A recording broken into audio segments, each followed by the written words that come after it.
আজকে বাড়িতে তো তোমরা কি তা ভাবছে? হ্যাঁ আমার ভাবছে কি তাই? এই যে ভাই আমরা থাকি তোমরা অত গরম হয়ে মেজাজ লইয়া কই যাইতেছ? আরে বেটা ঠান্ডা মাথায় আসলন যেত না হন গরম হয়ে তাও লাগবো সৈরতালি আছে না হ্যাঁ। সৈরতের মতো মাইছে আমার মন্দ কয় এর কাছে সিরিয়াল বাঙ্গা বাড়ি আরে না না না আরে আমার কথা শুনো, শরীরের মতো লোক তোমার মন্দ কইছে, এখন তুমি এই কথা লইয়া গরম মেজাজ লইয়া যাইতেছো শরীরের বাড়ি। হ্যাঁ। তুমি যদি যাও, শরীর তো খুব খারাপ মেজাজের মানুষ, তুমিও মেজাজ খুব গরম, যদি একটা মারামারি কাটাকাটি হয় তাহলে লাইব্রেরিটিস নিবো কেনা? বাদ দেও। আর রে সিন ধরে কি করন দেব মারার ওর বাঙ্গা কে আমি আরে হুনো, মার্ডার তো আরো মেলা হইছে, এই গাঁও মার্ডার হইছে না?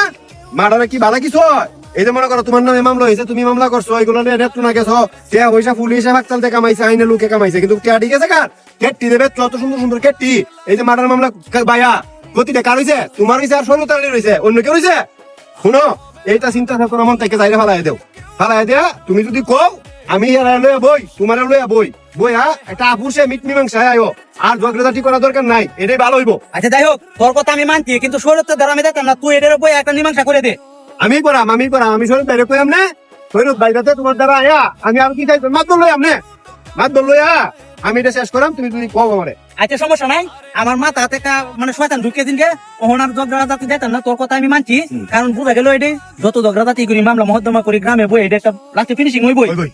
তা আমি শরীরের মতো মাইসের দ্বারকে কইতাম না যে আমি আপোষ হইয়াম তুই যদি এটা মুখ দুমাইয়া দোলা করি আমরা আপোষ করতে রাস আমি এটা রাজি আছি ইনশাআল্লাহ আমরা যে চেয়ারম্যান সাহেব আছে 12 কয়েকজন নেতা কর্মী আছে, ওনারা রিকোয়েস্ট করে তোমরা এই বিষয়টা আমি শেষ করাম। আয়ো থেকে বাড়ি। আচ্ছা ঠিক আছে তাহলে আমি গেলাম বাড়ি থাকবো আয়ো, আয়ো।